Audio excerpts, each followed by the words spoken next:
jump back into it. What's up, everybody? How we doing? It's your boy Top Man and Gaming, joined by none other than Mr. CodyYOUNGSon. How was your Taco Bell? Oh, I mean, always amazing. So Always amazing. what's the Taco Bell order? Like, what's the go-to? I used to be a big quesarito guy, but they got rid of the quesarito. But I'm also like a big we go to the dollar menu and just get a bunch of stuff. So like they got like a spicy potato taco that's good, chicken chipotle melt, but I always got to get a quesadilla as well. Always got to get a chicken quesadilla. Chicken. Okay, I'm a steak quesadilla. That's me. Yeah, I'll take that though. I'll take a steak too. I'm with it. Do you guys have the combo Taco Bells where it's like Taco Bell and KFC, or you guys just Taco Bell? We do have them. The one that I went to is not one, but got you. I'm trying to think where I've seen them before, and we have like maybe one, but not a ton of them. Got you. Second time that we've tried this today, both times coming off of a big meal from yourself. So, and what I'm referencing, guys, is we started doing this earlier, got about 50 minutes into this bad boy, and I realized I was muted the whole fucking time, and I just cut him off mid-thought. I was like, Cody, I'm fucking muted. So we're here for take two, but honestly, probably in our best interest, because I think we got a little too happy with our time. Last time, so a little long-winded. So we kind of know, so we can kind of vibe through. So I'm gonna go ahead and let this thing go. What is this? Well, we're doing Coach's Corner. So something I do over in the Top Madden realm. What we do is we whether it's a bad user that's struggling and we're looking at what's making them struggle, or it's like a high-level matchup. Maybe it's our best user in the league, and it's a way to show everybody, hey, what is this guy doing that maybe is different than you, maybe at a big scale or a small scale. But this week, Cody suggested this matchup here before it was actually played, it turned out being a good game, and I think it's a good one to break down. So we had jumped into this play earlier, Cody. The near interception, first play of the game, and but I'm not seeing your screen for some reason. I'm not sharing. You're right. Let me get. See what I mean? The difficulties of Finn and making sure he does everything right. So now we're sharing screen. Now let me make sure I got CodyYOUNGSon's face right. Just technical difficulties as far as the eye can see. Being honest with you, but we're good. We're squared away, kinda. I don't know. Am I muted? I'm not muted. All right. So so what we'll do is we'll just kind of watch and chat and highlight. Obviously that first video was super sick in terms of the stuff that we were talking about. So I don't want to try to recreate conversations, but I think eventually the points will come up. So the first play of this game, what we talked about was the levels concept. So he has 3 different levels of routes coming in. Campbell with the corner, and then the out and the quick out here on the other guys with Mo Alley Cox coming. And as we saw earlier, he does end up coming back to this tight end route and almost throwing a pick.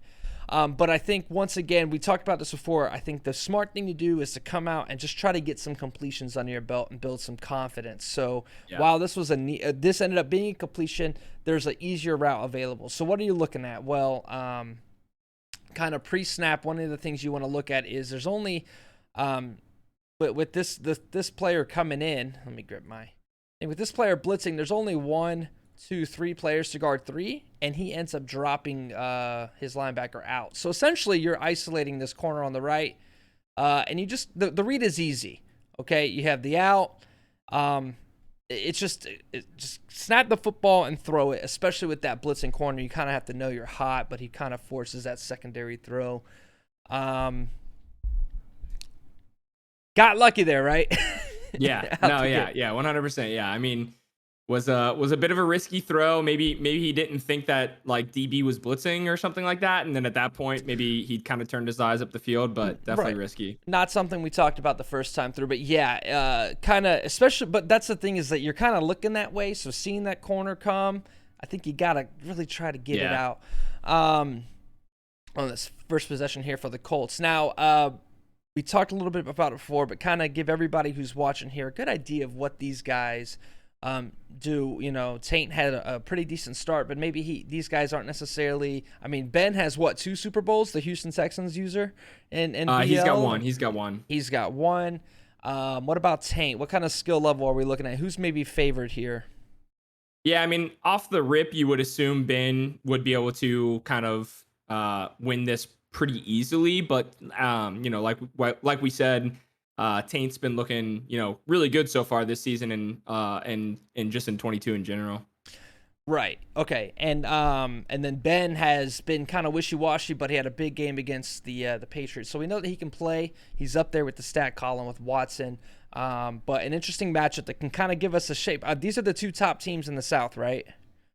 Because the I Jags believe so. are not, Yeah. and then the Titans. Oh, I've heard the Titans is Oh okay, no, but actually the Titans are up there. Yeah. you think the Titans? Okay, so kind of a three-way battle. Let's go ahead and highlight this play. Do you remember? It starts with an S, right? Salem. Yeah, Salem. You're right. So this was a combo that we liked. And he ends up, as we just saw, finding Hopkins on this zig. But one of the things we wanted to point out is this is a play that goes from 2 high to 1 high, and obviously, if you don't know what that means, is these safeties are going to rotate, and this guy here is going to come crashing down, if I'm not mistaken. One of the things that we talked about is maybe putting Campbell on a seam here, especially in the event of that cover 3 kind of look, because first off, this safety here can rotate to the middle of the field and get to that ball. He is not going to be able to get to that, whether it be a go or a slot fade. He's not going to be able to get to that. Should that kind of route combination, or should that defense show itself? Another thing too is, you know, we talked about that one earlier play. This is another one where the corner comes to blitz on this play side here. So as we let the play go, so initially we see the safety's already crashing down. So this safety's rotating, and it looks like the user is going to play that go route. So the blitz pressure comes in, and I think he does a good job here. But this is a play that we saw, and we're going to see throughout the game here. Wentz makes a good throw. The AI doesn't just play the zig at all. So this seems to be a staple of the Colts. We're going to see it later. We're going to see him go to Hopkins, and then we're going to see if that kind of forces a transition by the Texans. But one of the things that we had mentioned before were some of these routes that are kind of weird looking. Do you run a lot of those that just are unconventional? I like to run them because the users kind of get used to certain plays. A user knows what a normal dig looks like. These users know what other normal plays look like. What do you care for them, or do you think they're valuable? Yeah, no, I think there are definitely some stock routes that are slept on a little bit. You know, a zig is one of those. Zigs are really good against man and zone. You know, there's a play called dig return that you can find in a lot of different like formations, I think, and even, you know, playbooks and whatnot. You find it in bunch a lot, but you can find it in single back bunch as well as gun bunch. But that's got like a nice zig in it because it's just like those little zigs, they like, there's almost 2 different places you can hit them. You can kind of hit them like right as they come out of the zig. If like a lot of times during zone, you can kind of hit them right out of the zig, like right out of the kind of, like when they act like they're going to go in and cut back out, you can hit them right there. Or if it's against man, you can wait for it to develop and then go down the field. But yeah, definitely, I think you got to play around with different routes. You know, if you're just using crossers and angle routes and, you know, whatever else the whole time, it's gonna be pretty easy to pick up on. Right. So one of the things that you had picked out was this just here. So putting his zone drops for curl flats at 15 and his hooks at 15, looking like he really wants to defend deep. And then cornerbacks by speed, auto alignment. Do you use these? And then man alignment here. Is this something that you use? Are you curious? Is that like kind of the norm? I don't touch these. This is not something I subscribe to. I think they work, but it's just not something I do. Yeah, the thing with zone drops work very well in the landscape of MUT, where they don't work as well necessarily at times as CFM. The reason is in MUT, a lot of guys are using the same play or formation and look, and then they want you to assume it's the same play over and over again, you know? And so they can be useful in CFM, but I think if you're going to use them, you have to be kind of constantly shifting them. Because if he's just locking those in at 15 and someone picks up on that, they know they can either attack him above 15, deep down the field, or below 15. Right. So we see the first play here. We've seen the interception a couple times. Really kind of similar to the Colts in their first possession, forcing a throw that really just wasn't there, going to the wheel route to Lindsey down the left sideline. One of the things that I just want to stress enough to anybody watching, just take what's kind of given to you. So he calls this play that's got 2 crossers, with him kind of already committing Leonard to playing a little bit deeper. I think the easy read is just a quick check down here, get those yards after the catch. I get that as this play develops here, once again, while this throw is just kind of sitting wide open in front of him, I feel like, you know, it feels like he has a spot right here to throw the ball, but with the pressure in his face, and that's something you have to think about, is kind of knowing your personnel with the Texans. That's not Tunzel, if I'm not mistaken, right? Tunzel got traded or moved, or I can't remember if he traded him or not. I can't say right. Yeah, I do agree though, and even throwing that wheel is without, you know, a quarterback throw power ability like gunslinger set feed lead. It's still going to be a very, very tight throw. He is on a linebacker, so probably isn't intercepted, but yeah, it's a tough read. You just got to take what's given. Right. I think the big thing there is just it's knowing the animations, knowing when you've got a guy beat versus knowing when you, like, not knowing when you have a guy beat is huge there. And I just don't think that he had the guy beat there. Lindsey was even with him. I know in the real football realm, even means beat, but that was to the short side of the field. There wasn't a lot of room to the sideline. There really wasn't. And once again, not having your feet set, it's hard to kind of look downfield and look at your body at the same time. But that wasn't there. So big 3rd and 9 here. And we're back to the play that he hit Hopkins on earlier. Now, once again, there's no safety here. Again, something I would suggest is kind of a route here. This looks like very obvious 3. There's no way this safety gets over in time, and both corners are occupied. That's kind of there.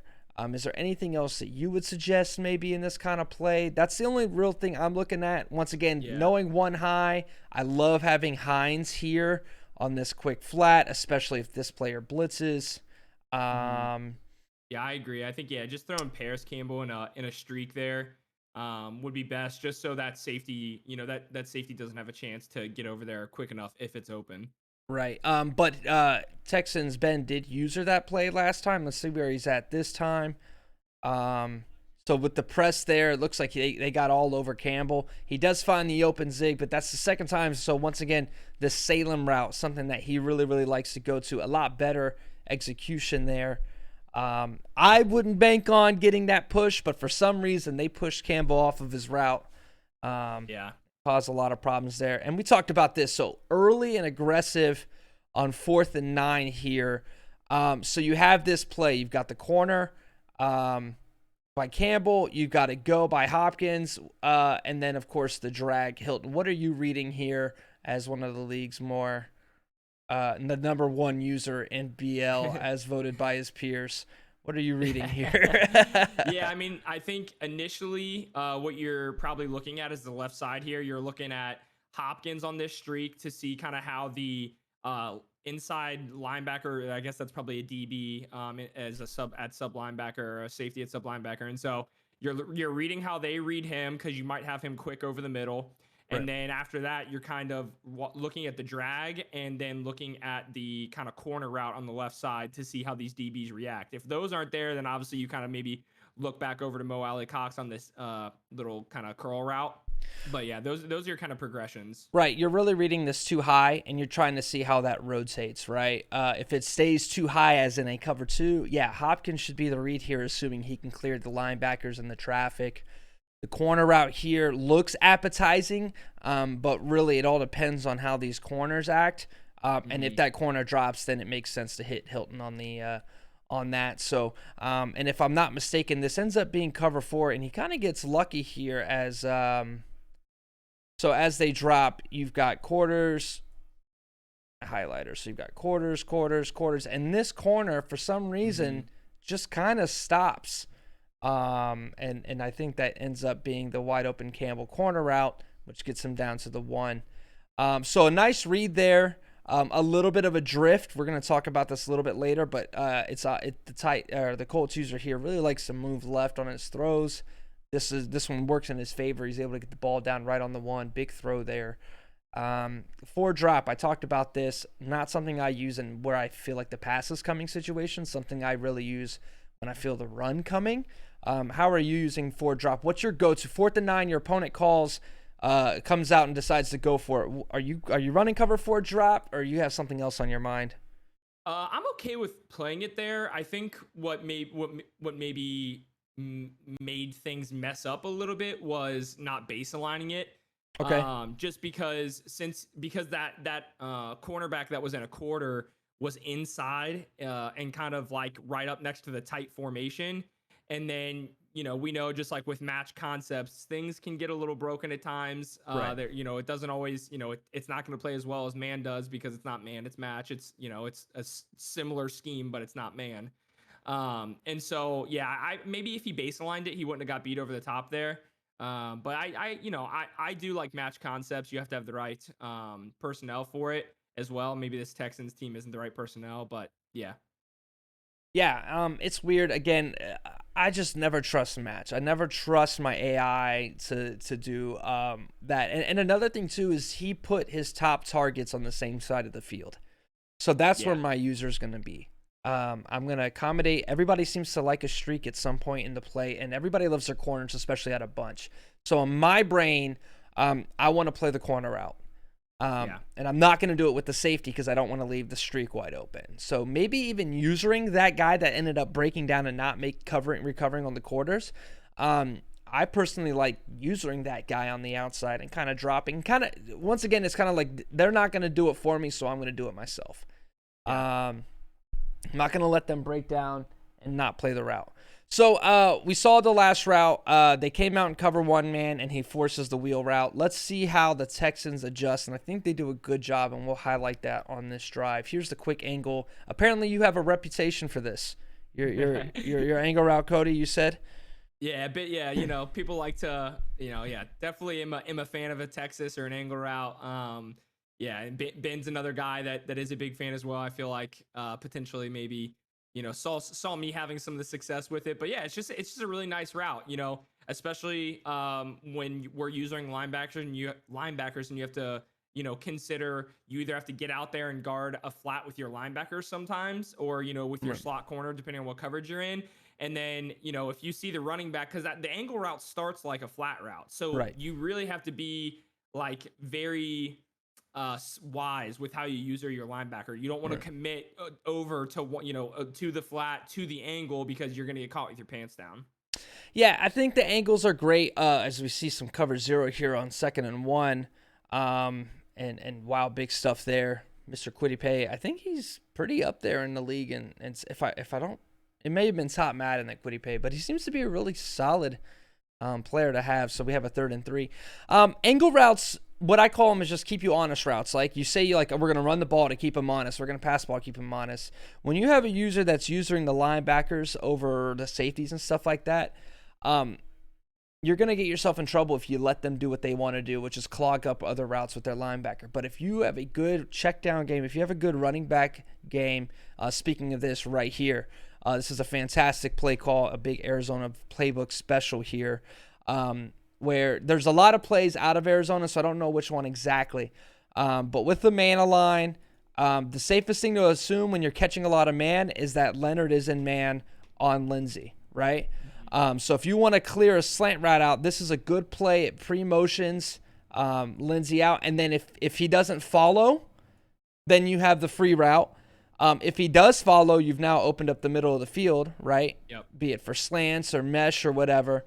And then in this instance, life is even better because not only does Leonard not follow, but as you see, as soon as Lindsey starts in motion, it's actually going to be the safety over here that's in man on him. So there's not a chance he's going to get over there in time. Yep. So this is a great 3rd down play and something I really like because we see the Salem, which got the unconditional zig route. That's a little bit different than normal, right?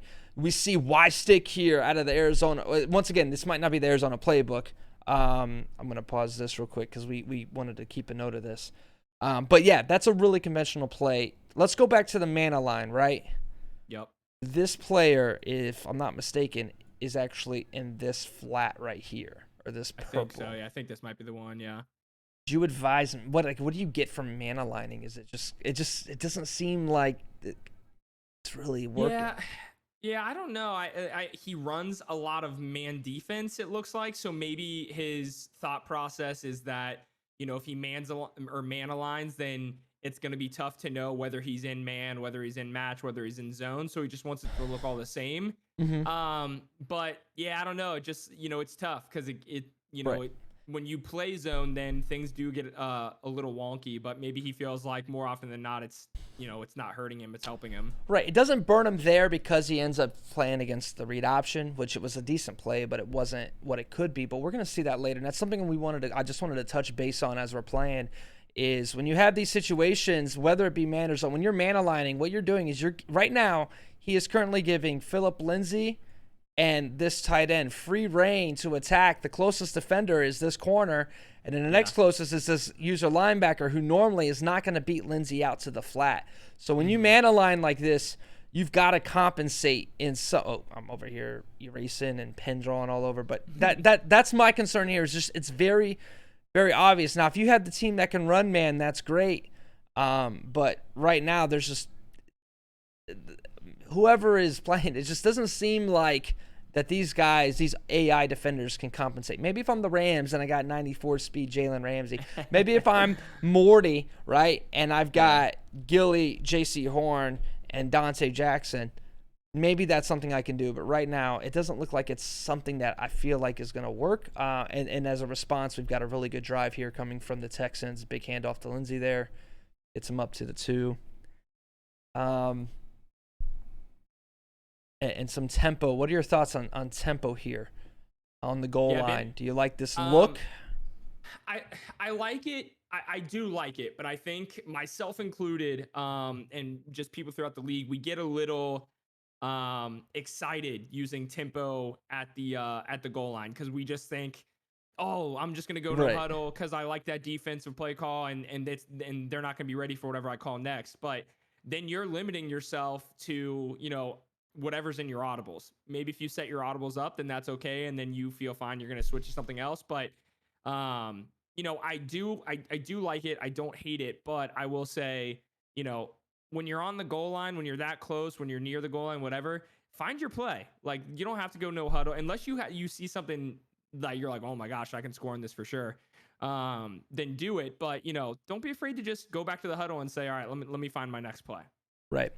Let's talk about this play here, this 3rd and goal play.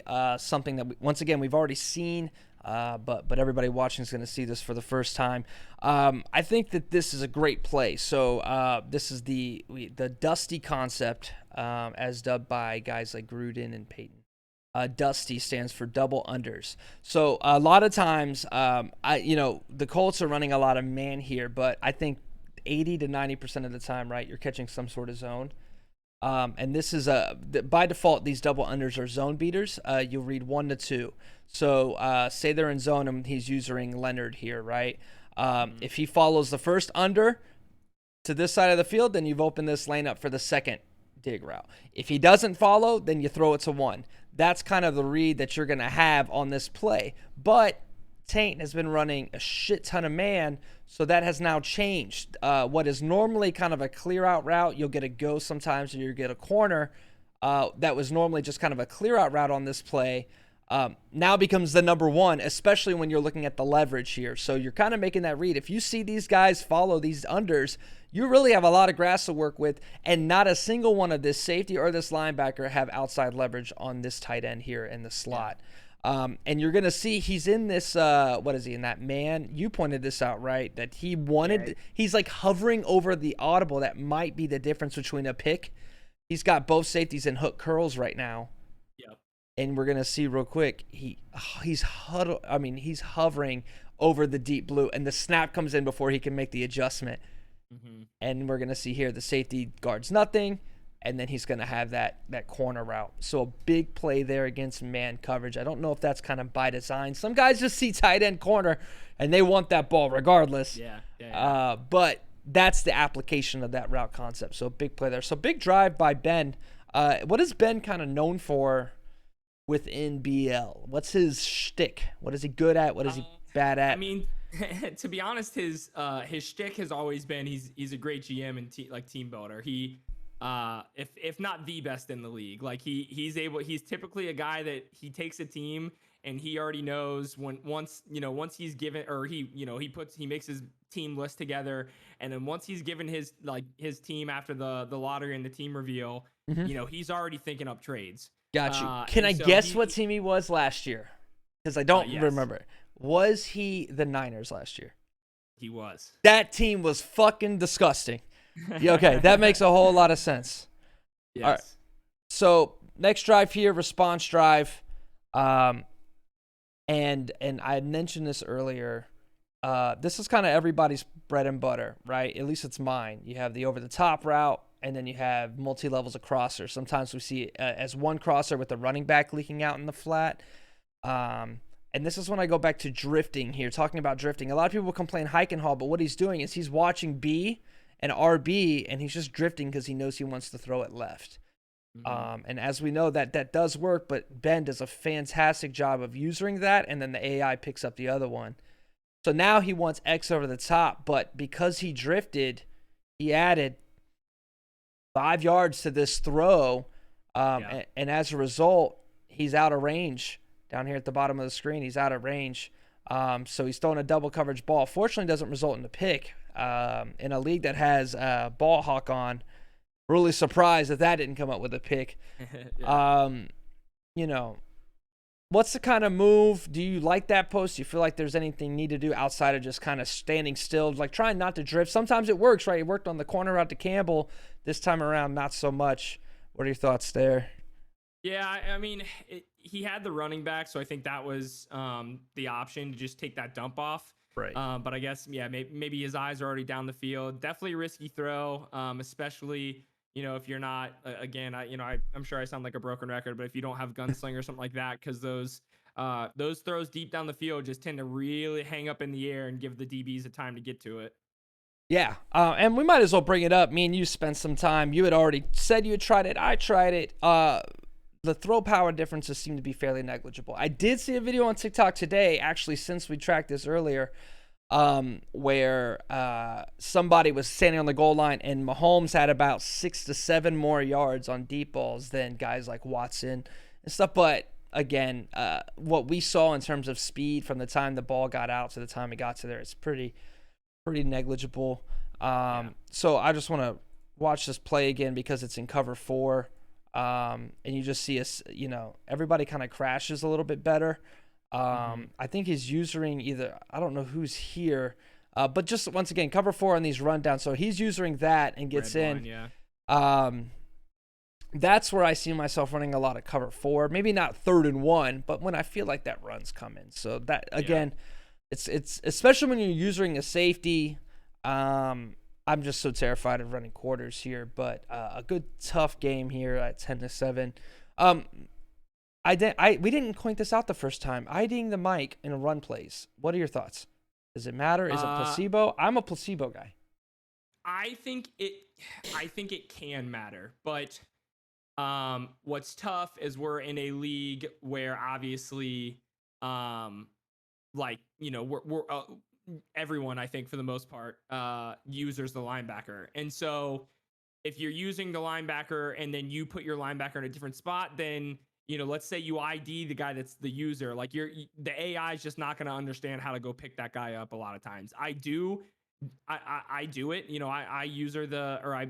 the mic on run and passes. I don't know if it's the most helpful thing in the world, but it does help. I feel like it does help at times, but it's not foolproof. Right. I've always read ID the mic as that's the blitzer. Yeah. That's the blitzer, and it only applies to pass plays. That's the blitzer. I will admit, though, that double team does work on inside stuff. Shouldn't have said that. I have Grady Jarrett. Delete it. Delete it. Delete it. No, that's all right. We pretty much everyone in BL that cares knows that at this point, because little Alex had 2 inside stuffs last year, so it was everyone added a bunch of RPOs into their playbook because yeah. Right. I want to point out a nice little dot here. He catches the user linebacker and everybody kind of playing up, and this is tough for people to see. A late dig here to Hopkins for a big gain. Yeah, I think that's a kudos to you. There's some good data. Obviously, we're gonna break down some good and bad stuff.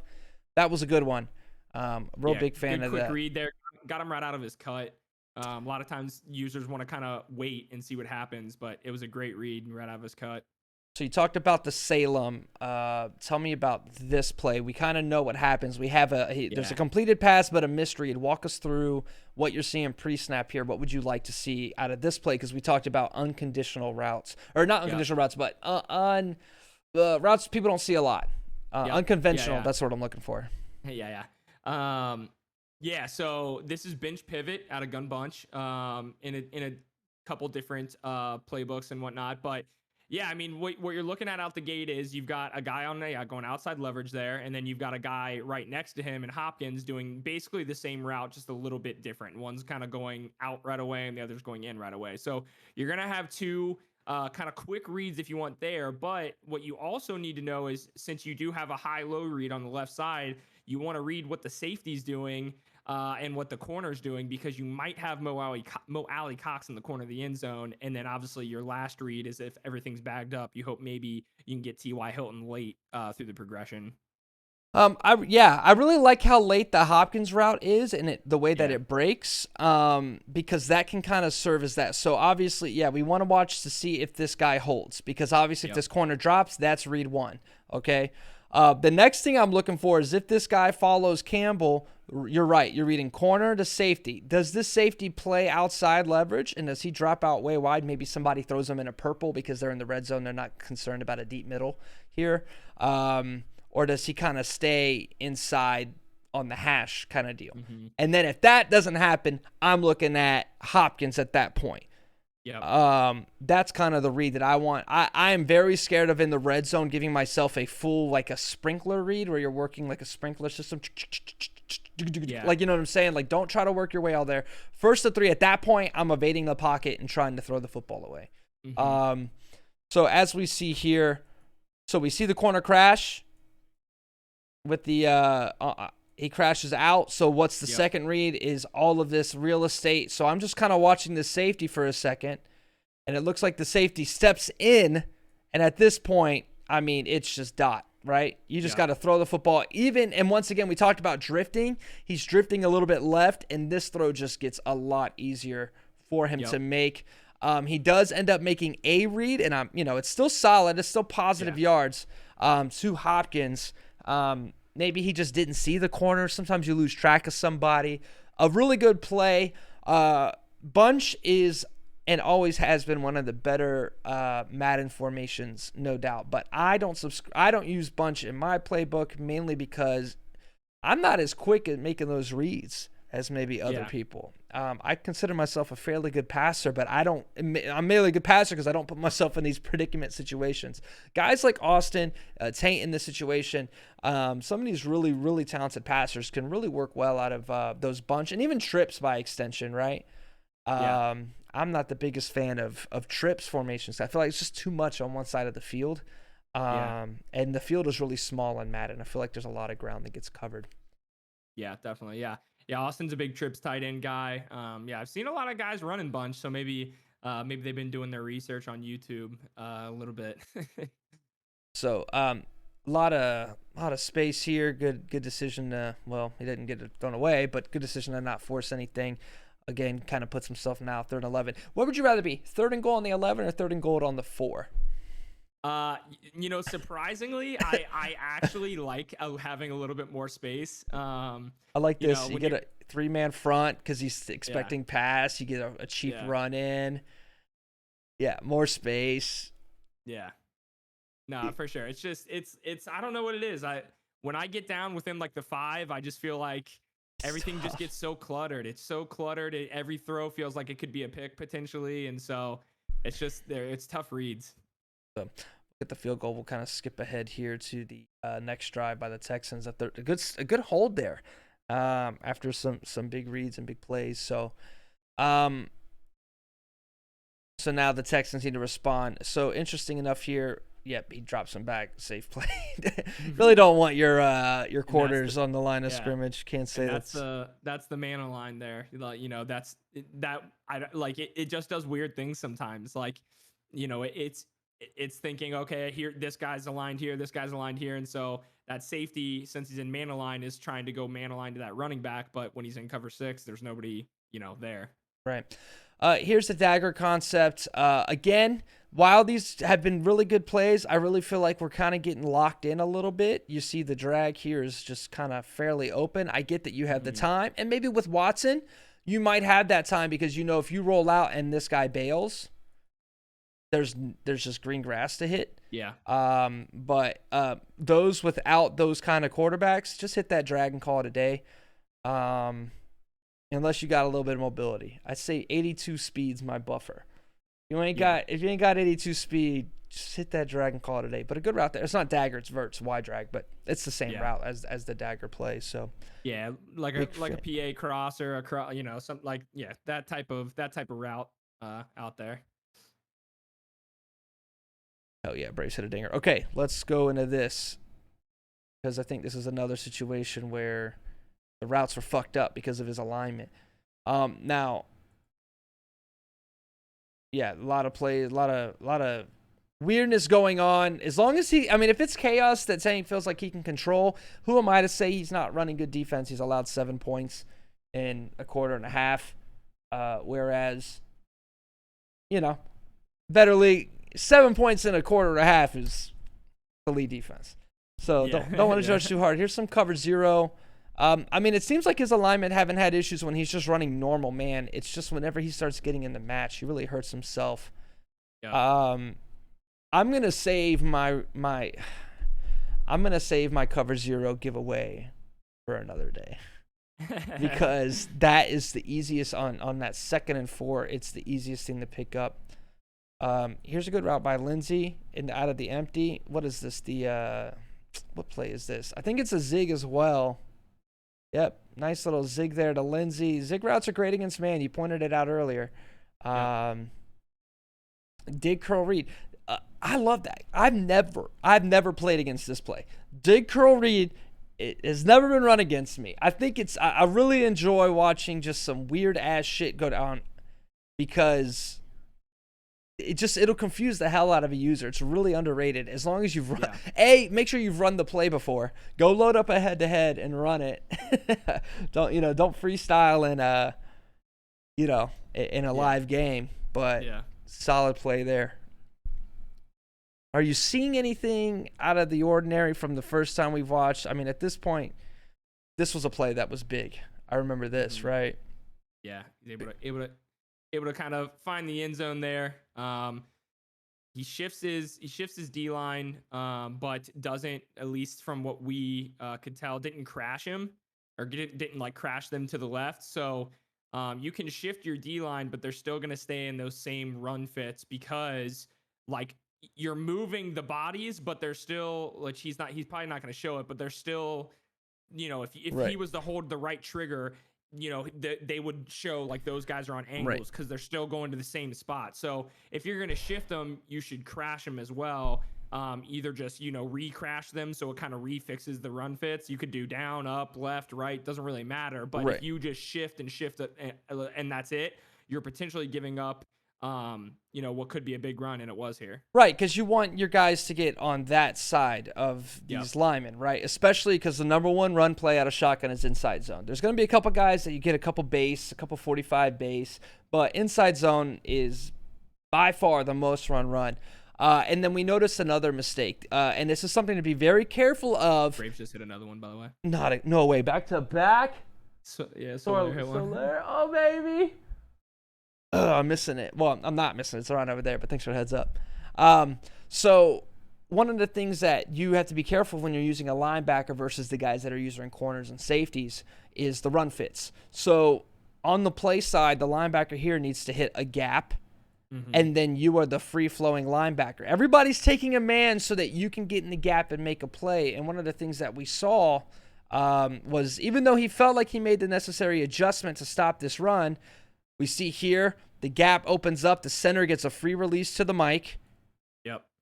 Buckner cuts inside here, and then this gets sealed out. So now we've got the run lane, and the user linebacker over here is, let me draw this one for you. Pass.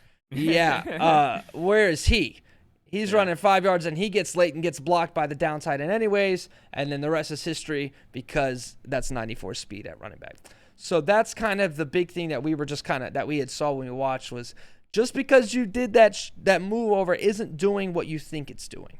You still have to crash the line. It was smart. It shows that he cares and understands the run, but also be wary of those those little intricacies. And then if you're going to use our linebacker, that's why I can't do it. I'm a nickel guy. You will always see me on Sheffield or Moreau. You will never see me on Deion Jones or Walker. I just don't.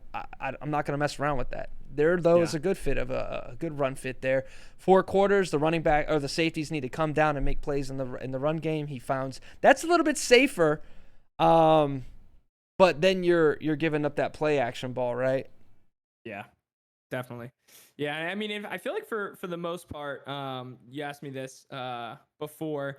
What I noticed so far in this first half out of for Taint was after going up 10-0, well 7-0 really, but then was a lot of just kind of conservative play calling in the red zone, a lot of runs, a lot of just like worried about turning it over. And so that's kind of my initial thought. Ben looks, fairly consistent with what we know about Ben. That's a tough read we talked about last time right there. Yeah. So one of the things we want to bring up again, you've done the work. So guys, if you're running the football what does running the football do? It sets up the play action. This is just football 101, right? So because of this, you've earned your box. He's run so well this drive with Marlon Mack that he's earned a 3, 4, 5, 6, 7, 8-man box. And not only that, there's not a player there's one player to help this corner guard the best wide receiver in football. So what you're looking here is, first of all, there's not really any check down, maybe Doyle if you consider it, but there's not like a quick read, especially a hot read should these guys be blitzing and you run play action. But I think, again, he forces that read when in reality, the only thing you're looking for when you run a comeback is to make sure nobody's underneath the route. But you've done everything. There is not a person on this side of the hash on your best receiver. This is even if you throw a pick, throw it. Throw the comeback right here, and that's going to be – and then you'll break a tackle because somebody will miss. Now, granted, he does get this throw off. You had even pointed out that this route ends up being wide open as well. So it's crazy, and that's what speaks to Madden 22, right? This will end up happening, even though you miss wide open. But honestly, the way I see it now, how do you tell yourself on defense something like that happens? You feel pissed off. If you see those 2 open men, do you he was probably going to get a big play anyways? Or are you just mad that you didn't get the pick? Maybe on that one, since here's a pinch away from Doyle was right next to him, and be well, he had somebody open anyways. So had he saw it, but at the same time, maybe a little frustrated that, it was, at least not incomplete. Gotcha. So, I mean, this was a great drive from Taint, a lot of runs, something we don't really see a lot when we're talking about the 2-minute offense, and he still has all of his timeouts. He really is liking these 3 tight end sets. I think it's a good change. We've seen a lot of passing, a lot of bench, a lot of those, 2x2, 3x1 formations out of the gun, and then he comes out in the 2-minute drill and he just runs it down your throat. So I like that. An offense that can kind of find success both ways is massive. And here he is back in the bunch here with the clear out route, the out and up on the outside, and then 2 crossers. I originally had some issues with this play, but then I was like, he's sending all those routes to kind of clear those safeties out and those linebackers. And that we talked about when I asked you, do you prefer third and goal on the 4th or 3rd and goal on the 11? That's a play that works really well out of 3rd and goal on the 11 because you're just moving everybody back and you're getting a blocker, and it works extremely well. Yeah, and able to get into the end zone here. Smart, kind of Madden decision. You wouldn't see any teams necessarily doing this real life, but even just taking a couple more seconds, running that to the corner, and that ends up kind of taking it to half. Yeah. No need to break down the 20-second drill.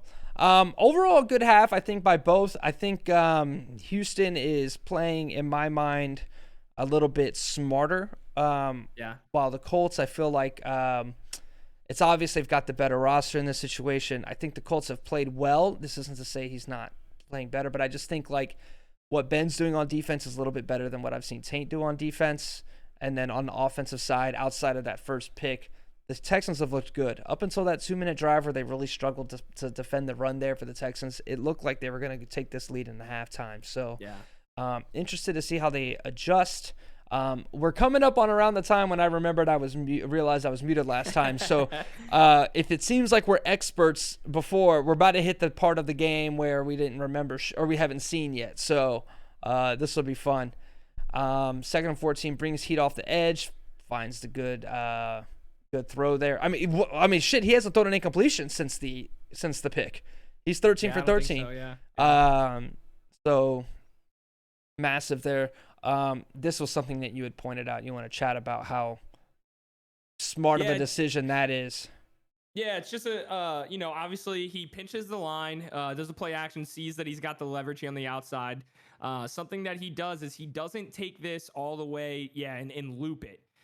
He goes ahead and uses the ground that he has, takes the short route here and kind of heads up field. And why that's good for multiple reasons is right here, if he was out wide, his wide receivers aren't blocking these guys. Since he cuts in, these wide receivers, just the way the blocking kind of works in Madden is, he cuts in, you can go ahead and play it, and then it cuts in, boom, they block it, then he can kick it back out to the outside now that they've got that commit. They got their hands on him. So if he keeps looping that wide, those wide receivers probably aren't going to block because they're still running their route at that point. Since he gets upfield and gets close to the line of scrimmage, then beyond the line of scrimmage, those guys become blockers instead of receivers. Yeah, if you guys ever peek any of the other coaches' corners that I do for the top Madden side of things, that's one of the things I always try to point out. Running in the open field here, a little wiggle just to bring a guy into a blocker is the difference between a huge play and the 5-yard play. Here's another thing I wanted to point out. This corner in the match, he's in match here. This corner is on nobody. This corner's responsibility is this flat or this purple zone. And this was something that Ben actually ends up missing. But as you can see, when the ball gets snapped, that player's going to sprint all the way across the field. He's here right now. Yep. And this is open. Mm-hmm. And even because he's too busy running and so is this linebacker, this is open. So there's just routes galore open. And the only reason that they're open is because of the mana line decision. Now, this happens. Fortunately, not an interception. And that's the first incompletion of Watson since the first throw of the game from him. That's just keeping your I'm a big believer of you've got to read your coverages short to deep. You got to read your routes short to deep. If you start, if you snap the ball and you're immediately looking deep, you're really limiting yourself on who you can hit. So no touchdown, check down philosophy from you. You're check down until the big play hits. Yeah, I mean, if they're going to give you the checkdowns all game long, then you take them because that's a version of the run game. If they're going to give you 3-4 yards out of a flat, out of a little in route, a little friggin' if you're doing a mesh concept, something like that. Regardless, right. if they're not going to stop the shallow stuff, then you take it. Then once they start playing that, then you can attack deep. Right. When you're playing match and man and people run verts, it's almost like free offense. Or it's like, not free offense. It's just they're giving you what you want. When you find somebody that's running a lot of match, the 4 verts is not going to work. That's kind of what it's designed. But where it does work is when you have a guy like Taint that since his zone drops to 15 yards and you have that patented 4 verts running back out route. I think he kind of gets caught downfield thinking he's going to have a one-on-one deep. Kind of misses a wide open Lindsey here. Yeah, he's using his safety. Right. And then, yes, and like we talked about, he not only does he put his curl flats in 15, but those vert hooks at 15. So that's why you see Darius Leonard all the way down the field there. And then whoever that other linebacker is potentially as well. Leonard might actually be the guy in like a flat route, but Right. that's why they're all the way down there. So Philip Lindsay wide open. Right. Just kind of take what they give you, especially on 1st and 10. I get that you want to take a shot, but I just don't think you came out in a play that is a shot play. I feel like in that scenario, we have to see a little bit of what Taint's doing, a little bit of play action, a little bit of force someone to run, but I don't know if we're quite respecting the run with 2 X factor defensive tackles. Who is that, by the way? Buckner, and who's he got in there? He traded for Fletcher Cox. That's what it was. This time he does find Lindsey down the sideline. The backside linebacker is in man on him, and they just get bumped. So, I mean, he makes up for it with the very next play. I'll give him that one. But again, do it until they. I mean, I know it's weird because you'll hear me bitching every time you watch me play. Oh, the check down king. Well, if you're gonna run man, and I don't have the receivers to beat man because I'm the Texans, whatever. But you see the philosophy. As soon as he gets in the red zone, he kind of zones it up a little bit, and he's like, "All right, you've had your fun. Time to lock this up." Tempo, as you said before, we kind of get a little antsy on the tempo calls. Yeah, and Ben's a guy that will do that. There's a few users that, they'll do one play and then just give you, and then just no huddle, get right to the next play. Right. So the play change here brings the slot across. That brings with it your purple zone in the red zone. Now, this is a very dangerous play here because instead of taking the timeout and fixing that, he decides to just switch to cover 0 at the last second. Granted, he did get a guy in Watson's face, but a very late change there. I would recommend guys gotta see that quicker. Right, call the timeout. And that's the danger of man align, and not even necessarily man align, but like he's sorting by speed. His linebackers or his cornerbacks by speed. So this is a big play here. We did a big breakdown of cloud. We'll save that for another time here. And once again, in the interest of not having the longest video of all time, but what we do see here is a cover 3 look, and Taint's going to be using the safety here. Yep. And the first place that you want to attack when you have kind of cover 3 is you feel like you can attack this little seam. Mm-hmm. Now this is 2 safeties high, so maybe that's why that he didn't do that is because he's like, oh, I have 2 safeties high. I'm not going to get that seam. I'm not going to get that ball. But what we do see is a crash of to go to 1 high, and he is that 1 high look. And what we do is we see him instantly come up to play that seam should it exist. And then after that, he kind of takes off to guard these 2 routes that are one's flat and one's technically a wheel. Yeah. I don't think that's a bad thought process. Here, I'm playing the seam, no quick throws. Okay, and then Rocky Alson's like, okay, I'll take this route. Obviously, yes, that leaves this deep middle that he was supposed to be in wide open. But I think we both kind of universally agreed that if this is the throw you force, fucking fair play. Yeah. Yeah, it's not a horrible read by him. I mean, linebacker, obviously is probably not going to jump up if that's a safety, a DB. They might jump up, get their hands on that one. So it's not, it's not the worst thing in the world. I mean, I had talked about maybe, just, making sure you kind of don't leave your, if you're using a safety, something like that, you don't want to completely vacate your zone because he did jump over to the side where he already had 2 players. He had a safety and a cornerback on that side. Right. But yeah, I mean, at the end of the day, that's getting nitpicky. I mean, he really did a pretty good job there, and then it was a good read by Ben on the opposite side. Right. I like getting weird in the red zone. We've already kind of you've talked about this a couple times. We had a big conversation earlier. I won't go through the whole story, but one of the things I do that you had pointed out was I player lock on the goal line and in tight situations when I know nobody can beat me really deep behind.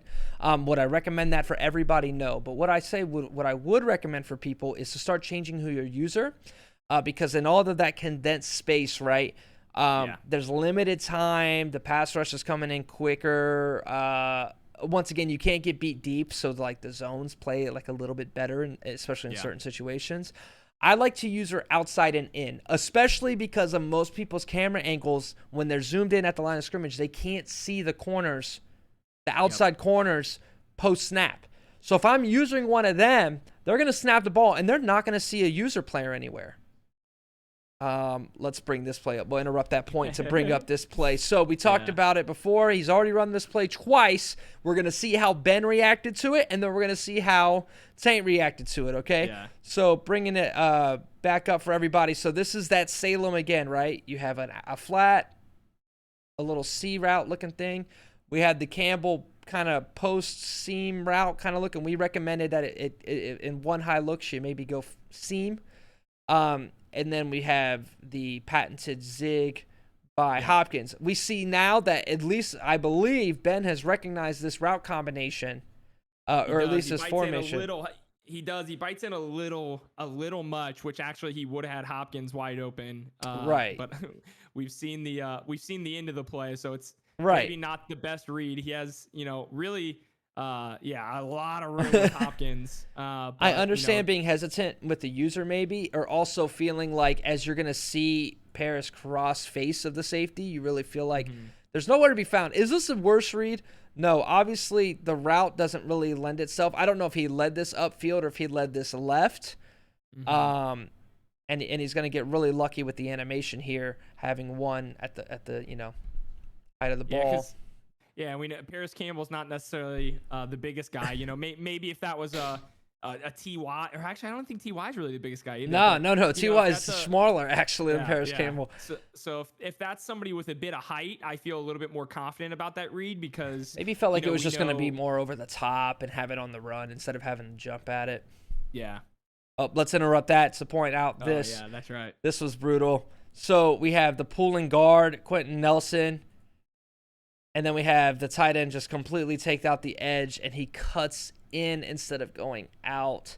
Yeah. And is going to get stuffed on this 2-point conversion. A massive play there. So just remember, especially with these pulling halfback powers, you're looking for that edge. And if that edge gets taken, I would even consider going around it. I know that this feels safe. I get it. But if you look to the second level there, you've got that linebacker that it looks like maybe Mo Alley Cox. I can't see who that is trying to get there. Maybe it's one of, because I don't think that's an offensive This is lineman. a lineman. This looks like a lineman. Well, this is even behind. This helmet right here. So he was trying to get that linebacker. Or it's a linebacker, but just can't do it. Just gotta. But if you just keep taking that to the outside, try to limit.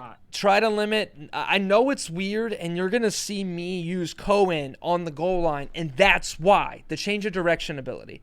I don't know what Marlon Max is off the dome, but I know what's not as good as Naeem Hines is. And that matters. Just those little left stick movements. I know you're feeling like, wow, but it's power on the goal line, Finn. Who gives a fuck? In Madden, nobody's running dive that successfully. If you're going to run power and toss like he has on all of his goal line situations, fucking put some speed in there. Yeah.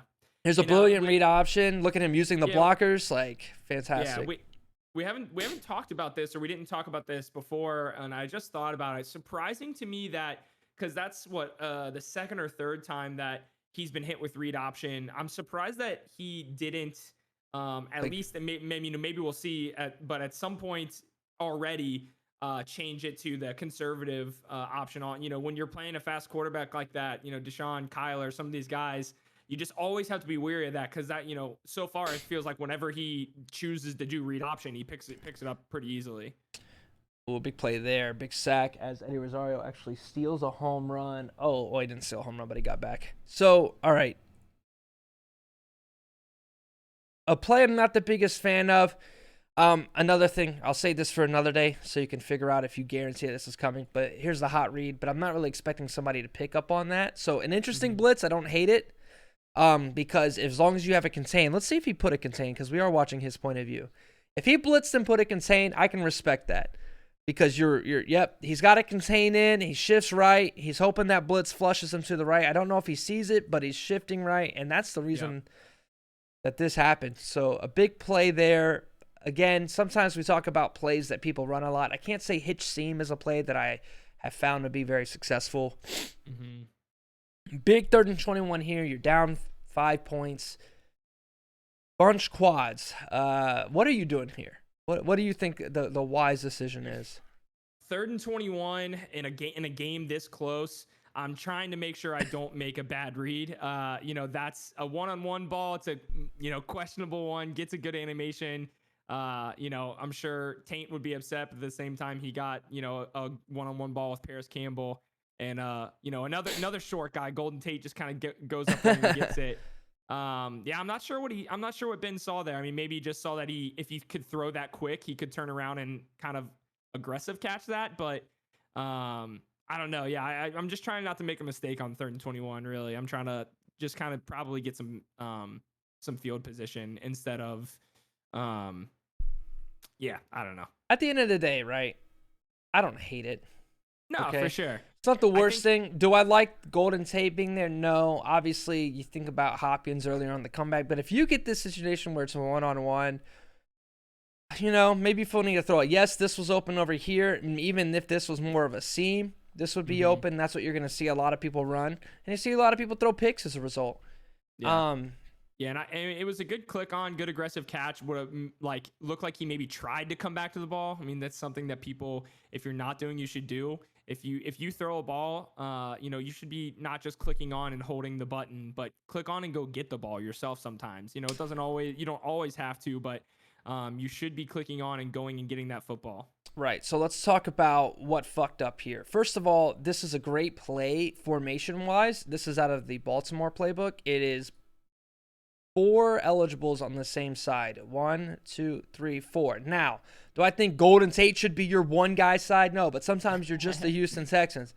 Second of all, the mana line has now forced this purple zone, which would have been right on top of that, on the left side because there's, the way. So, again, Taint kind of dug his own grave on 3rd and 21. You're bringing pressure. I get it, but everybody's kind of have to have a hat on him, and he's not really helping himself out in zone. This is just man, okay, and I get that he ended up in a one-on-one, but I think that's a big reason why this play didn't end up working out for him. So that's a good formation to have, guys. If you have like a true number one wide receiver, a guy that you're like, fuck yeah, I'll throw it. Kenny Galladay, DeAndre Hopkins, those kind of guys. You're like, hey, I could just, maybe I could throw his fade. Even a Darren Waller, just one of those big Kelsey. Those would be some creative things to throw out there and see how it works. So a little bit of pressure coming in from Saint, getting away from man, coming towards these zone blitzes. He has another one coming off the right side. Let's see how he reacts. This looks like Salem. This looks like Salem by it's Stick. He ends up he had a go and a zig, so it felt a little bit like it. He had a zig on the right, and then he's reading these zone blitzes well. Or maybe it's just more comfortable versus zone, and the blitzes just haven't hit home. Here's cover 2 now. Goes to the read option. Wow. Oh, big penalty. But see, again, I'm surprised that he never went to, like I said, maybe he does later, but surprised that he never goes to conservative. Yeah. Nice run there to hold in and kind of keep the rush. AI obviously has to be manipulated. I know that sucks. So driving kept alive for some big plays here. Impressive passing. I still think right now I'm really concerned about Taint and Taint's defense because of how much the flip of the play could break his play. Oh, they're going that's that bunch pivot, right? A bench pivot or similar type plays. Similar type play. This looks like this one's cluster bunch. True, yeah. So cluster bunch, got you right. So same play. This time the corner doesn't follow. We're talking back to that one play that the Colts ran in a very similar situation. You have that close bunch. You have a quick out. If that corner follows that quick out, then you should have the corner route behind it. If he doesn't, you fucking take what you got. Ben looks locked in right now. Definitely. Another situation. A corner that's going to have to try to recover. Doesn't matter. He runs the football. I'm not a big fan of what Saint is doing right now. If you were going to man a line, He came, well, not only that, but it looked like he came out in dime 146 there. That might, I think that's 245 odd. You're going to get weak box. So I mean, being in the red zone like that, where he was, on like the 7-8 yard line, and then coming out in dime 146, that's a no-no. Another no-no is running RPO plays against guys that you're kind of really confused on if it's man or zone. I get that it didn't work there, but in that you want to throw that ball, you're in your brain, you're like, throw the pass on the RPO if it's a zone. But I'm always terrified of guys that run match. You'll really get me away from bubble screens and stuff when you're in match and man a ton, because I just know that it's not going to be there. So Big stop there. Keeps it within a 1-point game here. So let's see how Taint reacts. Here's a nice little wiggle. Yeah, good job finding the hole. Looked like he followed his blocker there on whoever got to the second level. Couldn't tell if it was the tight end or a offensive lineman. Might have even been Hopkins coming across the field. So this is the first play he ran, right? Of the game. Yep. First play. He comes back to it for the first time. Let's see if he makes the same read. Now, here's the difference this time is it looks a little bit more man coveragey. And the user isn't on that side of the field. Yep. So let's see what he attacks here this time. Quick out's not there. Had Bede, never threw it. Oh, boy. Yeah, he did have it. Did he bring that down? No, he did not. Incomplete. I was gonna say, yeah. I mean, he had Hopkins again, and that's your hot read. You got to hit it if it's there. Right. Just throw the ball for the second time. So if you're watching this, Taint, just throw the goddamn ball to the. How hard is it? Throw the ball to 99 overall wide receiver. He does bring a backside blitz. Not something I would normally anticipate here because obviously he's kind of stuck between guarding two. But I wouldn't dick around with that too much. Again, if you're trying to program 5 reads into a play, you're only hurting yourself, and that's what gets you to throw. So, I mean, shit. Even then, late in this route, Y pops open. The corner recovers on Hopkins, and now Y's open. You got Y. Yep. So we missed both reads there. So either take this play out the playbook, because we've almost thrown 2 picks with it, or not. But I would say, guys, we're not here to bash anybody. Watch your games back, find that play and that you really like that you've called a ton, and chart how many times you're having success with it. What are you doing wrong? What are you not doing right? Oh, man. So there's Dusty, right? Again. Yep. This time run by this team. You read Hopkins to Hilton here, and if it's in zone. So ball gets snapped. Campbell's supposed to clear out a route. So you're reading 1 to 2. And I think it's the right read, but he tries to rack catch it instead of possession catch. Could be right, and that leads Hopkins up the field, which lets the linebacker kind of come to the ball and get his hand on it. Right. This is the read linebacker, everybody. And I'm throwing X here because he's in front. That's fair. Because he's in front of the route here. But I think you're right. I don't think the throw's bad. Definitely trying to rack catch that. You're absolutely right. So he rack catches it, whether it be by design or, he clicked a button or maybe it just did it. Looks like we're going back to Salem here. So the big touchdown to Campbell this time. Let's see how. Right. Big play here. So he's usering again on Hopkins. So something about this play has made Ben has locked up. Let's see how this works. On this week's episode is, does the zig get wide open or not? Everybody take your bets. Place them in. Not there that time. Yeah, not there that time. I think he's getting a little too locked in. Let's talk about, I think this is a cover 3 drop again from the first time. So yes, cover 3 drops. And who makes the play on if he has this ball going here. If he's got him in a streak, that safety does not make this play. Yeah, you could throw this right here, right there, and you're really banking on this guy. He's the only one that can make it. But because he didn't change the route, Taint's going to be a Super Bowl contender by the time this video is done. Because, just because of the route itself, you have the ball on the hash instead of between the hash and the numbers. And literally, he's right on time. He is right on time. And if that's a streak and you throw it, you even just put it right on his hands on a streak. You could lead it up the field. You could lead it right. If you lead it right, maybe the outside DB gets there. But that's where I think maybe he thought it was gonna be cover 2 again. Because he did. It was it was looking as a too high. Right.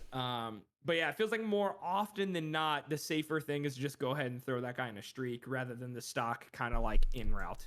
Right. Well, it's not an in route, but the stock freaking like streak that's like slowly making its way towards the middle of the field. Right. So here's the deep half that's being on the other side of the field. Here's a quick out. He does get the feet down. Because of you just have all these guys and they're just bailing. Now, I guess in some scenarios it might confuse people. And they might be late to the get. But at the same time, I really feel like so far, this is kind of Ben's game to lose. 1-point lead, has the football. Damn, we haven't even hit the fourth yet. We're at an hour and 10 minutes. Hell yeah, long episode, baby. It's all good. This is the first one, and I'll tell you what, people watch these way more than you think. Ooh, interesting play there. Goes for the out route. Who's your out route, boys? And off coverage. You're looking at one right now. Another out. They're so dangerous, man. They are so dangerous this year. I prefer. I don't know how you feel. Oh man, big blitz. He calls halfback screen. Screens will never. I will never call another halfback screen in Madden 22. Have you seen these D tackles picking the ball off? AI defensive tackles taking the ball, bro. Well, in 21, screens suck too. They would get caught on the offensive line and would never leave. All right. Let's go back to hell yeah, there you go. Curls are goated, man. Curls work so good against man because everybody shades over the top. I was trying everything to make screens work. Bro, check this out. I was player locking as the running back and then running the screen route myself and pressing A to call for it. It worked a little bit, but here's the problem. On defense, they can see, here's a big find. Let's break that down.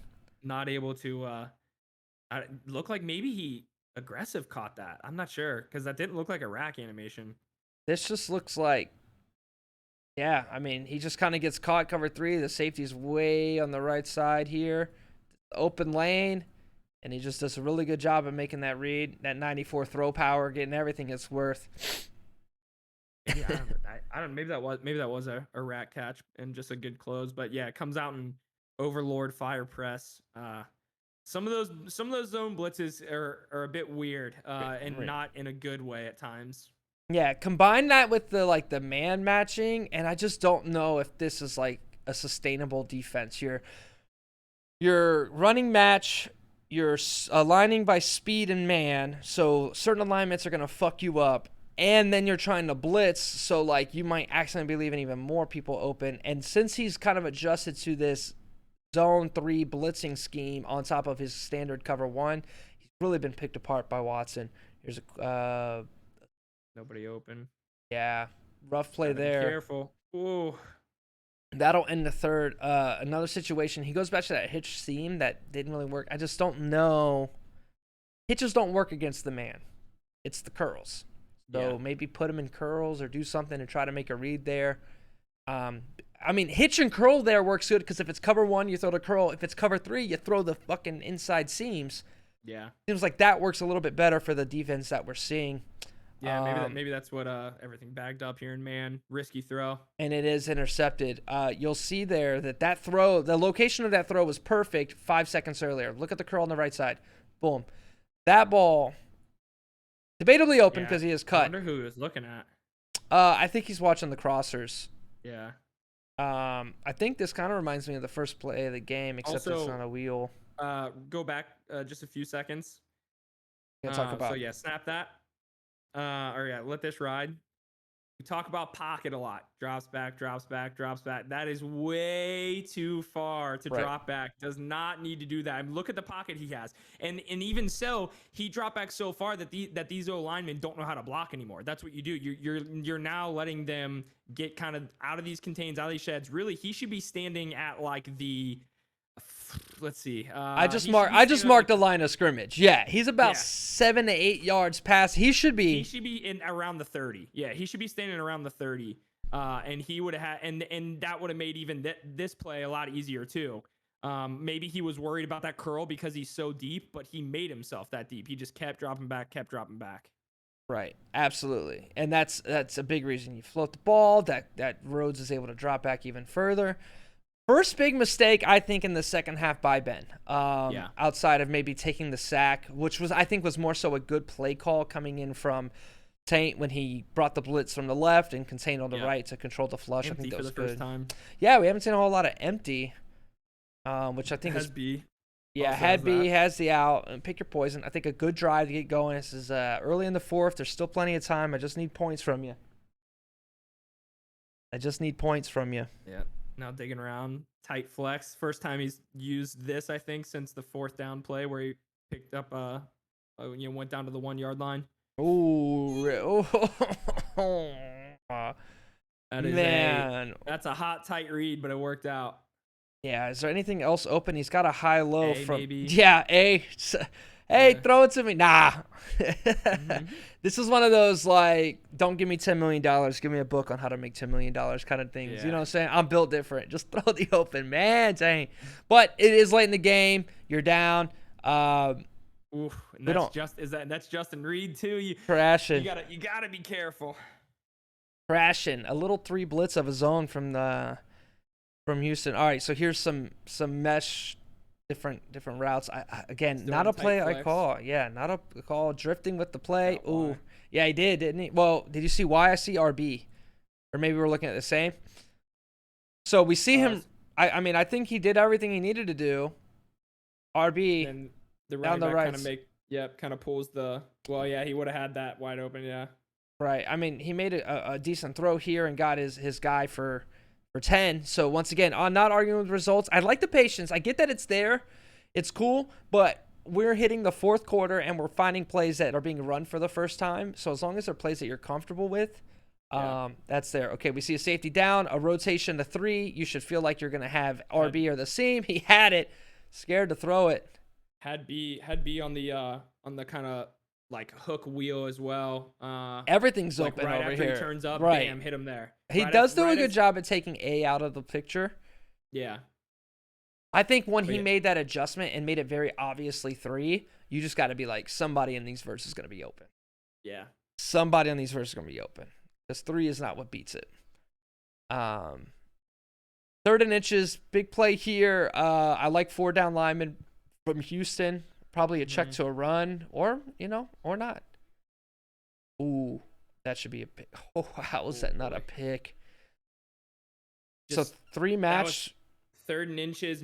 My guess is he goes to this. It looks like he maybe audibled to a 4 verts at the last second. So when he sees him push. Well, it's the inside leverage, right? And that's why he wanted to go. I think his mistake here was throwing the bullet.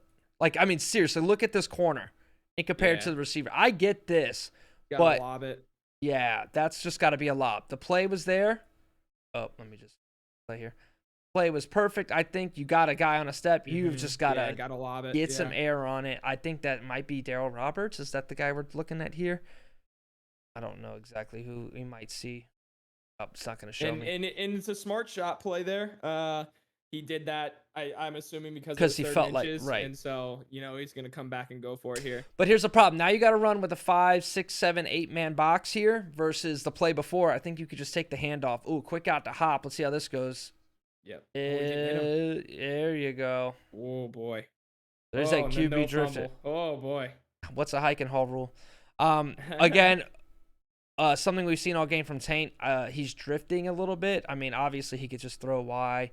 I don't, obviously, 4th and inches, you got to make the play happen. Hopkins was the quick read. He put him out in that out route and then just didn't hit him. Yeah. Could have been one of those scenarios where you snap it and you just try to throw it so fast and it won't register.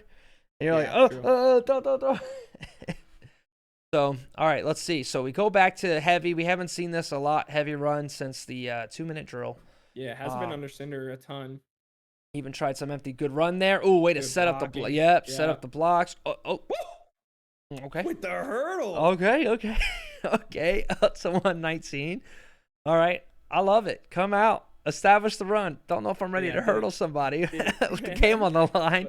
But you're right. Did a great job setting up his blocks there with his player movement. That Doyle was really able to effectively block 2 guys, basically, and then he pops it to the outside. So he's bringing up. He's earning his deep boxes. Let's see if he goes to a play action pass now that he's earned these stacked boxes. Looks like he's coming out in bunch. And bunch tight end is something that you can run out of. Oh, maybe a decision change. What does he want? Does he go back to this? He ran slot curl earlier for the touchdown. Yeah, this is that. I don't know the name of it, but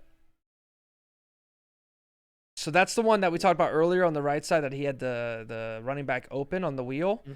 Yeah, I think he might be looking at because he's drifting left this time. I think he's like, ooh, what's gonna happen? Not the biggest fan of this play call. Yeah, again, I mean, really that was a coverage sack, but again, dropping back like a bit too far. He goes all the way outside of the the D line, which gets that D end to to kind of get out of his block to shed, and then he tries to pop it back into the pocket, but at that point the pocket had already broken down because he dropped back so far. I love this. A field goal takes the lead. Yep. And just check it down. We saw earlier Ben made his decision to kind of throw it up to Golden Tate, and I get it worked out how it worked out. But at the same time, a smarter decision there to retake the lead, put the pressure back. Here's some gun bunch quads. I wonder if there's that same formation he ran earlier where he had Tate wide open on the right. Nope, this is is bunch quads. So let's see how he works out. More empty. Interesting development. It's weird to see guys like kind of add something. And then their offense, hit as he throws, but the stick skill saves him, gets him the first down. It looks like, if not, definitely 9. Drag under, a big bunch staple, huh? Yep. Bunch staple. So, wonder if we're gonna see some read option and how Taint is adjusting to that at some point. Definitely. He had it open there, but just wanted to go ahead and get his first down. What's your philosophy on read option when the R doesn't show up? So you know how like sometimes formations will show up and there is no read. I see what you're saying. Yeah. Yeah. I don't know. I don't run it a ton. I'm thinking about adding it more now that I have the Texans in top, and then and obviously not the Dolphins. I have the Rams with Tua. So Tua's fairly mobile. I'd say, what is he, high or low 80? Yeah. He's 82. Yeah. So he can get loose. Yeah, I'd say that's more than enough. In my mind, the benefit of the read option is the quarterback keep. If I'm ever concerned about the quarterback keep, I'll just check to a run. Okay, here's cover 0. Dogs are coming. Oh, big read there.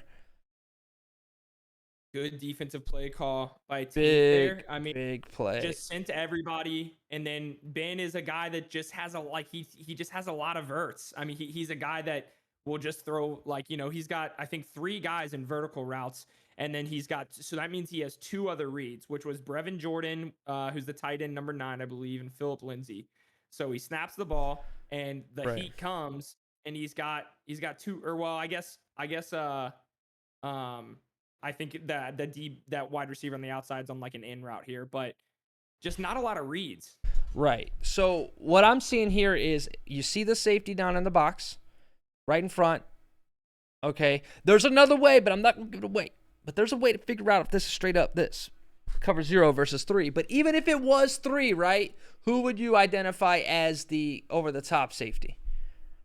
Yeah, Willis, right? And he's already using him. So once again, we're talking about an island, right? And anytime you get an island and you're assuming that it's man, we can go curl, or we can go slant, or we can go out. Those are all routes that are available, and then the only thing you need to watch is if they're going to use this linebacker and try and jump a slant route, because they obviously know that that's a weak point, right? That's the move here. When you try to go verts against man, you're feeding into what they want. Because obviously, I mean, a curl here, a slant here literally wins you the ball, right? Now, I get that Willis is there. Another thing, too, is when you're in cover 0, more than likely that safety, especially if they're moving them over, is on one of the running backs. Yep. So if you put them in these swings and what we'll call a clear out, because what he does is he runs Phillip, and I don't know where 9 route. I think Lindsay blocks, and then he's got Brevin Jordan in an out route here. Right. He's all clustered up here running this route. Which he was open late. Right. But I think he felt the pressure and had to throw it. Yeah, he ends up throwing it. He's right there. He's got Brevin wide open. I mean, he's got this. Yeah. And again, the line of scrimmage is on the 49, which is here, and we're way back here. I get you're feeling the pressure, but just not the right read there. Right. Got 2 guys open, felt the pressure, and just kind of forced it to taking the time to sniff out. Yeah, because this has been kind of the staple we see is they're not too. We've only seen one time that they've attacked the wide open one receiver, and that was the Golden Tate throw on 3rd and a billion. And that might be the difference right now with 4 minutes left in the game and a team that's more than happy and more incapable of power running. All right, so here's the play he ran earlier. Yep, he threw the touchdown earlier to Campbell. Let's see if he forces that again. This time it's picked up, and he does a good job high-low reading. Oh, almost gets the half spin. So I think he was just spamming it. I like that. If he's reading the high to low there, I'm cool with that. Good gain. Now you're in 2nd and 3. Oh, look, he's going to his staples. I love it. You need to go get your play. You've scored touchdowns on a couple and big plays. Now we're back to this read. Let's see what he goes to here, especially with a loaded box. There's not a single person deep. Check out of it. Interesting, a curl. Oh, almost throws a pick. Staring him down. Once again, had A, celebrates on him into the end zone. Oh boy. I mean, look, he has A once again right out of his cut. Yep. So for those playing Taint, lock in on Hop because he ain't throwing no tight. It is not National Tight End Day in Indianapolis by any means. Let me talk to the linebacker truthers too about how they're so happy that linebackers can't be superhumans. How we feel about linebackers when they watch balls go right by them. No, right over their heads like that. Just absurd. Because that was very well deserving of an interception. Oh yeah. Very, very well. Should have had that. All right, so let's see. Taint has been going to, or not Taint. He went to his go-tos and scored. We got ourselves a 9-point game. So, but still some time left. Can't remember. I mean, I was a little about to say I know somebody wins, but I don't know who. Obviously, somebody who wins. Big stop there by Mitchell. By Mitchell. Is that Eli Mitchell?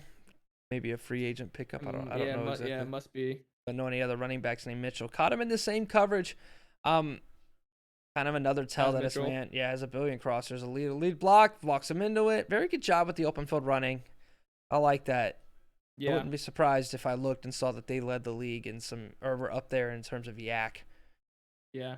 Now you got to consider getting out of bounds if you can. Or just throw it to Collins. Big boy. Corner route. Takes a lot of cover one. Cover one contain in a situation where you're up 9 and they have to score quick. That seems terrifying. It's like one double move and you're done, kid. Let's see. I mean, I love the aggressiveness. 2-minute drill. He's got the nice check down. You've got to score here quicker, though. Here goes the 2-minute warning. You don't want 1:30 to drop off this. You know what I'm saying? You don't want more than 30 seconds off this clock before you score. That's why he'll go early. That one that he had Mitchell, and he did make a few guys miss and got up the field. I almost would have liked him to just save the extra 5 yards and just get out of bounds to help save the clock a little bit. Get some caught on for a screen. Was it a screen? I think it might have been a screen that just got blown up. But it was Sale. He just busted through, and again, how far back he is really hurting him. So far back, yeah.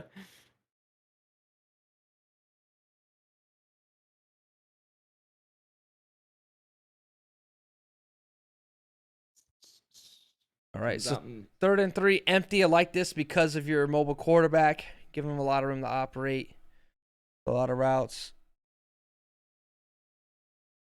Hits the zig route. A lot of time. We're gonna see tempo, right? Yeah. Gotta see tempo here. Don't know if I like this formation.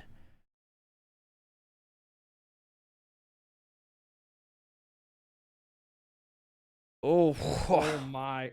Cool. All right. Bring back linebacker animations. Hits the quick throw behind him. Yeah, I'm fine with the linebackers being not able to get all over the field, but please bring back some animations for them. All right, so this is about where I remember this part of the game as the play calling really scared me thoroughly multiple times, but you'll see why. But yeah. Oh no. All right, so incomplete pass. So first down, you need your opponent. First down, minute 18. You need your opponent to use all his timeouts. Comes out with 3 deep routes. 3 deep routes on the first play. Yeah, all right, we're back to Salem. We're back to Winston Salem. Attempt number 5 here on Salem. Might be 6. All right, so A's not open. RB's open. Doesn't hit him. This week's episode. Just wait. Okay, yeah. Then he hits him and then goes out. No. Oh my gosh. The Cardinal Sin is so worried about the first down. It's Marion Barber. Then he gets himself pushed out. Marion Barber. Now if you're Ben, you're thinking, "Oh my gosh, I have such a great opportunity right here." So he packs the box. Not this play again. He's doing this play. He puts Campbell on a streak. Nobody open again. Is he going to get a late throw? I'm going to be so mad if he gets a late throw to Hopkins. The game is broken. You don't deserve it. All right, here goes. Yeah, Horrible, horrible play calling. First off, he ran cross 3 times. Not one time was he successful. Yeah, like, I get that counts, plays, but none of that play, none of what he did, hell the yeah. sequence of those plays, hurt. They gave me pain. Braves just won 3-1, baby. Let's go. All right. So, yeah, now finally we get a handoff. Oh my Goes God. to a timeout. We assume another handoff here, or handoff here. It's on 2nd and 11. You will lose a game, and what is it? The New England's philosophy. You'll win a game if you can win the last 5 minutes of each half. Yep. You can win the last 5 minutes of the second, last 5 minutes of the game. There's a good chance you're going to win this game. Learning how to close out and manage clock is so important, because that was 2 times an incomplete pass, runs out of bounds, and puts himself in 3rd and long. Yep. And it comes down to a broken scramble play where he finds Hopkins on a garbage throw. Now wait till you see this. What play call are you doing here on 3rd and 2? 3rd and 2. No timeouts for the other team. You're in field goal range. Okay. I'm trying to do what I can to get him out of base. So I will do what I did against against Crooked King, which was I go 5 wide with an extra tight end and at wide receiver. I do that by default with Kyle Pitts. I have 2 tight ends on the field, 2 wide receivers, 1 running back, but they're going to see gun empty. Yep. So if they see gun empty, they might be inclined to come out in a DB heavy formation. In that case, since I have 21 personnel on the field, I will motion down to a single back run with 2 tight ends and power run for 2 yards. If I don't get it, kick the field goal, get out of there, and let the clock go all the way down to 20 seconds. If they do call 3-4, I'm doing the same thing because they have no timeouts. You can run them down to 2 seconds and take a 4-point lead to where they have to score a touchdown. It's simple. We're playing the Texans. Then buckle up. I said buckle up. He wants the backside play action or backside wheel. Or maybe I don't hate this play because you have leveled crossers out. Not a quick out. Don't you dare cancel and throw that ball. Oh, he ran commit. Okay, no way. Stop it. No, it was a roughing the passer. But see, I don't know. I don't love the play call. And here's why I don't love it. All you got to do is run the football. It's 2 yards. And even if you can't pick up 2 yards, you have an easy field goal. You're going to be up 5 at that point, I believe, with the Texans having like 20 seconds or something to drive the whole field and get a touchdown with no timeouts. Like, there's just so much that could have gone wrong with that play action, you know? There's so much that could have gone wrong. That was a masterclass on how not to finish the game, and that'll be the difference. No matter where you think you are playing through in the regular season, that is how you lose games. I want to point out a game where somebody was beating Austin by a significant amount, and then no, it was you. You were playing Lucky, who was up 2 touchdowns, and in 2 minutes, not even 2 minutes, maybe 15, 20 seconds of clock time, you tied it up. Yeah. Before the half. If you cannot find ways to just get out of the goddamn half without giving up points, you will fucking lose your lead. And granted, obviously, what happened with the Lucky game. We don't have to bring that up after I already did. I got dog walked. But yeah, you're not going to win games in the playoffs if you can't manage the last 3 minutes of a game. Getting a lot more comfortable with that. Power run to great success. You have the Colts. Everything in your arsenal says run the football down their fucking throat and then play defense because you've got them kind of in a bind. And definitely not going to pass plays that aren't your go-tos. He had the drive where he was trying to get the lead, and he was going to his go-tos, the Salem, the bench pivot thingy. Like, he had some plays that he really liked. And then in that last one, he ran that one play that he ran 3 times in the second half, and not one time did he work to success, the one with the halfback wheel. Dangerous plays. The final play call, you may have really gotten fucked up if he hadn't ran commit and put yourself in a bad situation. But nonetheless, I think it was a solid game by both users. I think we saw some weaknesses that maybe everybody watching should kind of evaluate your own gameplay. We saw some things that, like, oh shit, it's that simple. Maybe it's not. You're trying to break down the whole defense. Like, you have these bunch routes and you're just reading one guy. It's simple. Maybe you're struggling to run in the open field and you're wondering why everybody else is getting the blocking that you're not getting downfield. Well, now you know. You're too busy trying to get to the sideline where everybody else is using their running lanes to set up their blocks. And then, as always, don't match up by speed and mana line and run a bunch of match. Any final closing thoughts on the game so far? I agree. I mean, I think, both users would have wanted some plays back. In general, it was a pretty good matchup, pretty good game, and a good statement win for Taint. I mean, I think Ben came in, even though knowing that he has a not very good roster in the Texans, probably felt like, I can win this division. I'm sure he thought Cloud was his biggest, kind of opponent. Opponent, right. and in threat. And but Taint comes in and says, don't forget about me.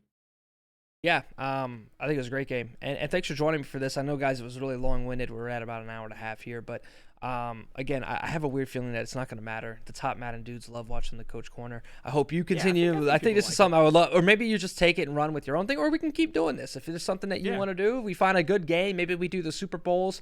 One of the things I think that would work well with you, since you have a little bit more knowledge of what these guys do it with the Super Bowl winner. Maybe like break down the Super Bowl or playoff winner. Be like, hey, and do it with them, and then you kind of guide, and you be like, oh, you were doing this, okay, because sometimes it comes across as we're shit talking somebody, and that's not the purpose of this. The purpose of this is very similar. To detail and stuff is just... You could grab we could both grab one of our games and do it on ourselves, and I'm sure we would be right, like, I don't know what I was thinking there. So I hope everybody's a good sport about this. We don't mean to offend anybody, but it was a good time. Cody, thanks for joining me. We'll go ahead and end the video. And until then, next time, see you later, Better League and top Madden gaming, folks.